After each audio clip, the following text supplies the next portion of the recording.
We got ourselves a bit of a doozy here today. We're checking out a Monk Barbarian multiclass that I'm sure you've seen similar builds to, but I wanted to go ahead and try to theme it around a pit fighter slash wrestling, professional wrestling slash boxing sort of thing. We have a Monk Barbarian multiclass, like I mentioned, with Way of the Open Hand, 7 levels of that, and then 5 levels of Path of the Giant Barbarian, just so you can kick things. It's a really fun build. I took inspiration, of course, from just like the theatrics of like professional wrestling and how that sort of stuff came around in the early days, like the circus sort of stuff, the carny stuff. That's not really the point. I also took inspiration from the fight pits in Critical Role, going back to our Critical Role builds, which I'm going to try to get the Vex, Vax, and Keyleth builds out relatively soon, as well as, more Hogwarts Legacy on the channel. Please watch my Hogwarts Legacy playthrough. That would mean a whole lot to me, so I don't just have to solely rely on Baldur's Gate videos for this channel, because I would love to grow this channel into other games. So please check out my Hogwarts Legacy playthrough if you just enjoy my voice or my content or my personality. I would really appreciate that, because it'd just be really cool. But that being said, this is a really fun build. We're using Karlach for it. It's a good time. It's a swell time. You punch a lot. You are able to knock people away from you. You can throw arrows back. It's just, I love monks. They're so fun to play, but they're never really like that character that you want to be your main character. Unfortunately, there isn't really a monk in the party, but if you combine it with Barbarian, you can make Karlach your Monkbarian, and it fits her pretty darn well, I would say. She definitely feels like the most professional wrestler of the group, if that makes sense. Yeah, I think that definitely makes sense. Well, hopefully you guys enjoy. If you do, let's go ahead and get on into the build. Thanks for watching. Okay, getting into the build, we're going to be using Karlach as our example character because she is a barbarian, and this is a half barbarian build. So it just kind of makes sense that we would pick her, but if you don't want to, you don't have to. I mean, it's a single player game. Obviously, play through the game however you so desire. But we're going to be taking our first level in Monk. You could take your levels in either order for this build. Just use whichever one you think is a little bit easier. I decided to just go ahead and start off with our Monk levels because this is unfortunately an elixir build, because you kind of know what you're getting into with a tavern brawler build. It's just easier to just take the elixirs that give you the highest strength cap possible in the game once per day, and they're super cheap. It's just easier to do that than having to deal with getting like the perfectly optimized stat spread and like sacrificing other stats. Just drink the elixirs. I know it's lame. If you really want to play through it another way, then by all means I can sort of show you a stat spread that will kind of help with that. But if you want to play through it as a barbarian early game, you're going to want higher strength and then respec rather than not respec. Well, you can respect the respec or expect the respec. I'm just going to stop talking now. But for the stat spread that we're going with, it just does make the early game much more smooth and just a little bit easier if you do just go ahead and start off with Monk. Monk level 1 gives us the Flurry of Blows. You can punch twice in quick succession as a bonus action. This is where a large majority of your damage is going to be coming from. With this build, you also get the class features of Key, which is just your resource point for this build, like spellcaster levels. This is essentially what your key is. It'll let you do a bunch of cool shit like your Flurry of Blows that costs a key point. You also get Unarmored Defense, which we'll talk about a little bit more in just a second. You also get martial arts dexterous attacks with monk weapons, and unarmed attacks scale with your dexterity instead of your strength if your dexterity is higher. So anything that monks are proficient with, which is all simple weapons and short swords. You can look up a list of what simple weapons are, but like stuff like quarterstaves and stuff like that are simple weapons. You also get deft strikes. Monk weapon deal an additional 1d4 bludgeoning damage unless their normal damage is higher. So yeah, it's interesting, nice to have. And then you also get a bonus unarmed strike after making an attack with a monk weapon or while unarmed, so with your fists. You can make another unarmed attack as a bonus action. It's just a weaker non-resource dependent attack. Obviously you're going to want to use Flurry of Blows more often, but if you're out of key points, it's just a nice little bonus action attack. But getting back to the unarmored defense thing, since we are going to be a monk and a barbarian, I did some extensive research, aka I typed it into Google once, and I typed it into Grok once, and they both came back with the same results. The game does not care which level you take Monk and Barbarian in. It will use whichever stat for unarmored defense is higher. So for Barbarian, set your Constitution, and for Monk, set your Wisdom. So whichever one is higher, the game will use that unarmored defense to calculate your armor class. So it doesn't matter like with Spellcaster. So if you take like 3 levels in Cleric and then you take a level in Bard, for all of your items and scrolls, it will use the Bard's Charisma for it. Your spellcasting modifier rather than your cleric, which has maybe a higher wisdom or whatever. It uses whichever class you take level 1 in most recently. So yeah, it doesn't care for unarmored defense. So regardless, you will have the highest possible AC with your monk levels and your barbarian levels, no matter which order you take them in. Like I said, just playing through the game early as a monk is a little bit cleaner, so we'll just go ahead and do that like I've been talking about, and getting into our abilities. This is the stats spread we're going with: 16 in dexterity, 17 in constitution, I'm sure you can guess why, 14 in wisdom, and 16 in charisma. If you want to start off with a barbarian or just not worry about elixirs, you could probably just get away with something like this, just completely dumping wisdom. Probably isn't smart on a monk, but you can do like that and then get 14 there, drop your dex and get 16. You can do something like that. You're gonna want higher constitution on this build anyway, but yeah, it's just I don't know, it's lame that it's better, but it is just better to use the elixirs. I know I don't like it either, but sometimes you just gotta do what you gotta do. Dump your strength, get that up to 16, and then you can go 14 in wisdom, and then have a little bit of charisma there in case you need it. There's also an option to get 12 and 12, and then you just have this floating point to do whatever you want with, but 14 wisdom is probably the best route to go. I was gonna say that I'm not give one of my points back, but yeah, that is the start there. As for your skill proficiencies, Karlach gets athletics and survival from her background, which are both very good to have, and then acrobatics, insights, religion, history, and stealth are all okay. Acrobatics is probably the best one here. Stealth is probably pretty good, but insight is also decent. Religion and history don't really come up all too often, but if you want them, take them. It's just pick your favorites here. I'm just going to keep insight because I like having insight. And just to show you guys, her armor class currently with all of her items is currently at 18. You can see the +2 from wisdom with your unarmored defense. I'll just go ahead and take our second level here in barbarian just to show you that it will update with her constitution, since we have 17 in con and a 14 in wisdom. The difference will be made up once we go ahead and grab our barbarian level, which gives us rage. You deal an extra 2 damage with melee and improvised weapons and throwing, and you gain resistance to physical damage and advantage on saving or on strength checks and saving throws. All very useful abilities. You also just get your rage charges as well as unarmored defense. While not wearing armor, your constitution modifier, you add your constitution modifier to your armor class.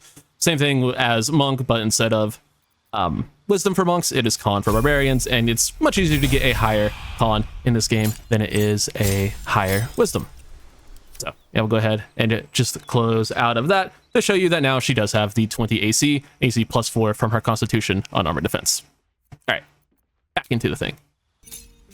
So now just go ahead and take your levels in any order you want. I do still think that with our stats spread, playing through the game early on as a monk is going to be better. At level 2 of monk, we get an additional key point as well as unarmored movement. Your movement speed increases by 10 feet while you are not wearing armor or using a shield. You also get patient defense, which allows you to give disadvantage to attack rolls against you.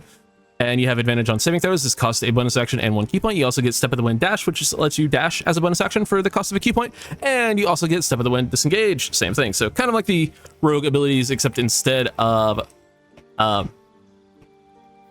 I guess, what is it? It's dash, disengage, and hide. Instead of hide, you get patient defense. I was like, what is the other one? So yeah, pretty useful abilities. We'll go ahead and accept this. And at monk level 3, there are 2 options here. I guess you technically go with all 4 options. They're all okay. Way of the 4 elements is the weakest, unfortunately. But the 2 main ones here, Way of the Shadow can also be okay. You get a lot of fun stuff. You can go with Way of the Drunken Master. That would probably be the most fun way to play through the game, just because of drunken technique and some of the proficiency and performance is funny. Cheeky topple. Like, you can do a lot of fun stuff with Way of the Drunken Master, and it is totally viable.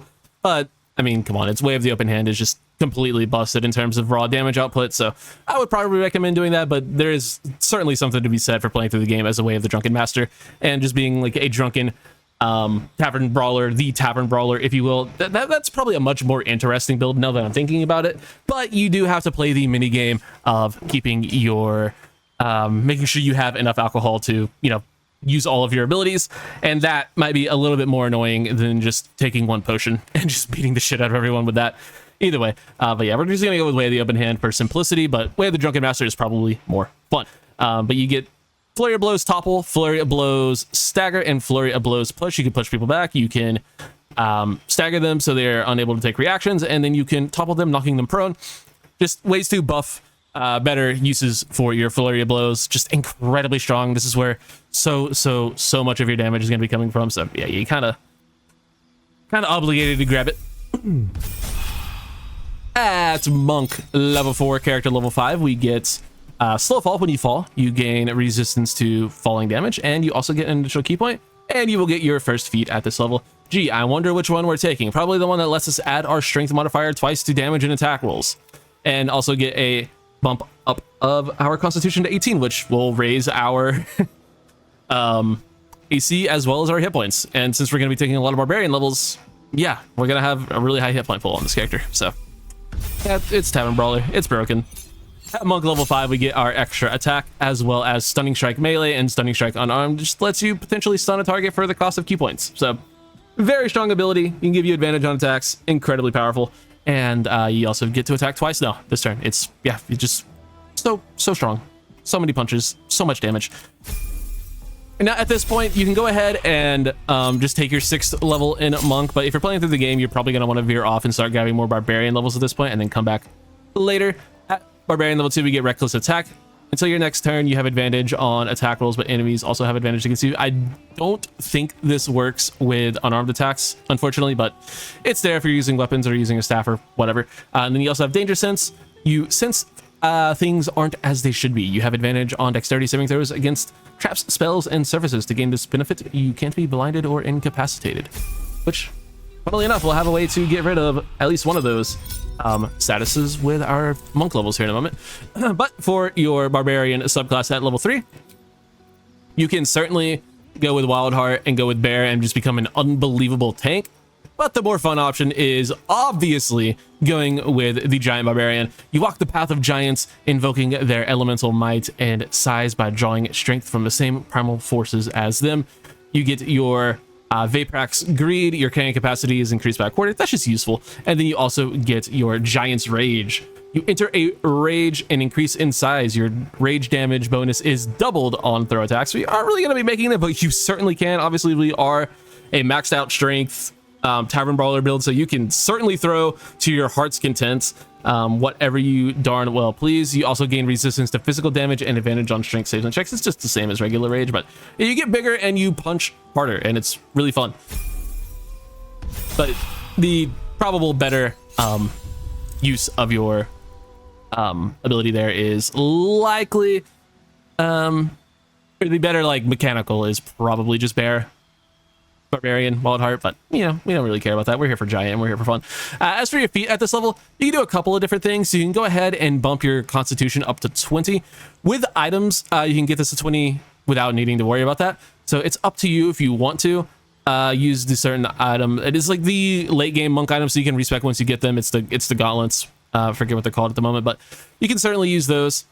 These things. The it's not telling me what they are, but it's the gauntlets that you get from beating Raphael.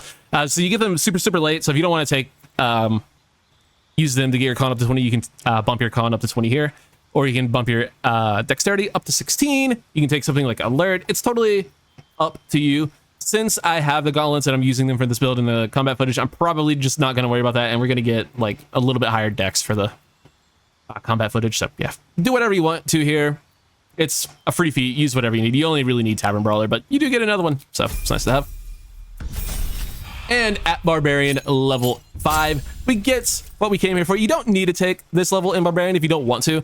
You can just get the extra feat. But I quite like getting the boot of the giants. You can try to kick your target away. Your chances depend on your athletics and are higher if you are hidden or invisible. You can knock targets. You can kick targets up to twice the weight that slowing them would allow. So you can use this to knock people off the ledges and stuff. It makes sense for like the pit fighter, wrestler, pro wrestler theme of the build, but it doesn't really, help too much mechanically, because obviously the more damage version, or yeah, the stronger use of your bonus action is just going to be using your flurry of blows. But if you want to be able to kick the shit out of people for fun, then certainly take this level in Barbarian, which I'm going to do because I fucking want to. You also get an extra 10 feet of movement speed and extra attack. Not that it will stack, but you do have it.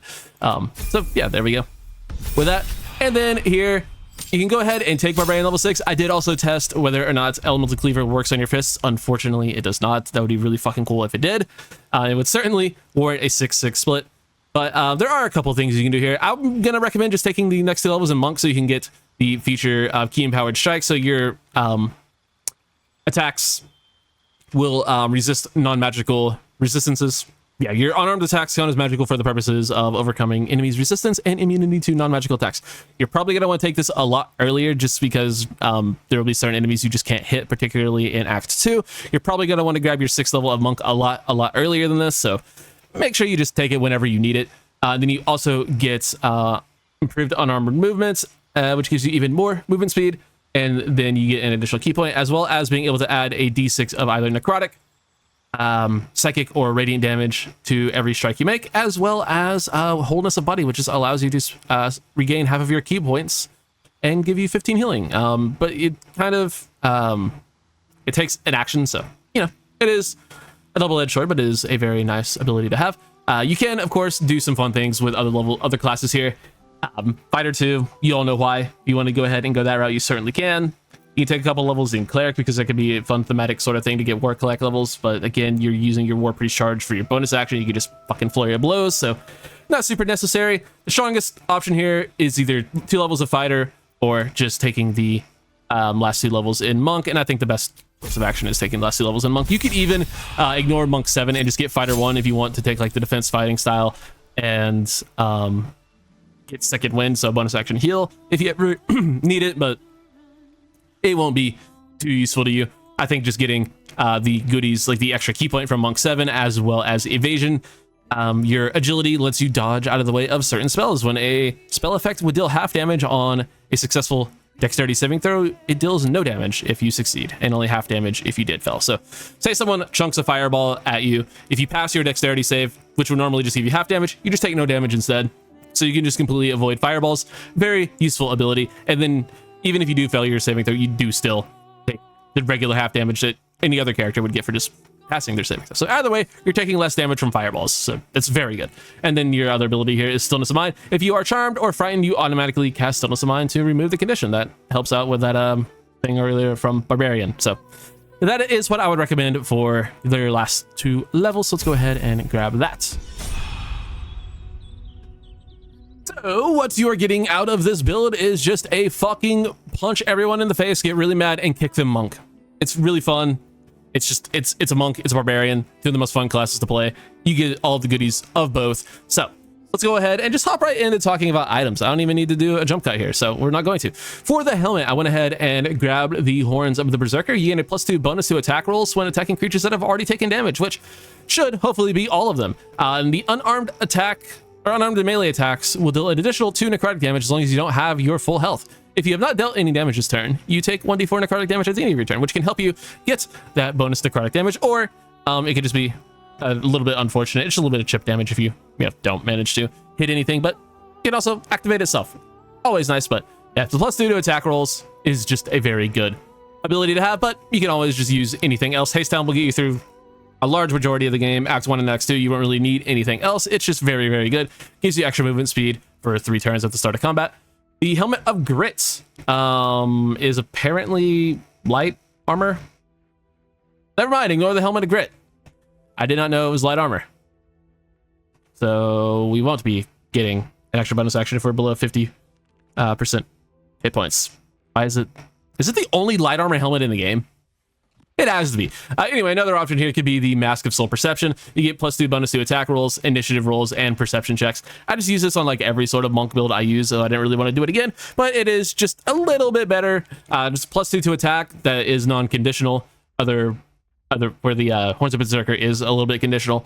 So you have to deal with that. And you also get +2 to initiative and perception. All very, very good abilities. It's probably the better option. You can also use the Bone Spike helmet here, but I've used the Bone Spike stuff too much, and I'm using some Bone Spike stuff in this, so I didn't really want to do that. But yeah, it's up to you. I'm probably just going to slap this on for the combat footage, but either way, it works. For the cloak, I went ahead and went with the Flesh Melter cloak. When a creature deals melee damage to the wearer, that creature takes 1d4 acid damage. It's just a fun little bit of retaliation damage. Not necessary. You can choose any cloak. You can also just get a little bit of extra armor class here if you want. With the Cloak of Protection, up to you. As for your clothing, I went with the Vest of Soul Rejuvenation. It is just the best monk clothing in the game. Whenever the wearer succeeds a saving throw against a spell, they regain 1d4 hit points, and also you have evasion, so you're taking no damage from fucking fireballs, and you're healing them. So whenever someone casts fireball on you, there's a very good chance they are healing you rather than hurting you. That's hilarious. And you also, the wearer can use a reaction to make an unarmed strike against any attacker that misses. So either way, if they hit you, they're taking acid damage, or if they miss, you're bopping them in the head. So they're getting punished either way for even attacking you. And you also get +2 to armor class, which is probably the main reason to take this.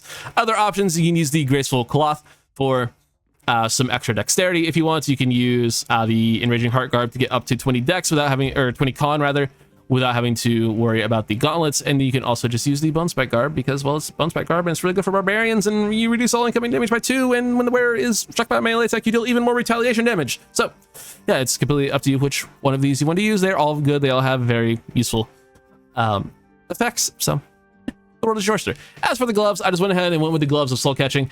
Your unarmed attacks dealt additional 1 to 10 force damage. That is stupid. That is ridiculous.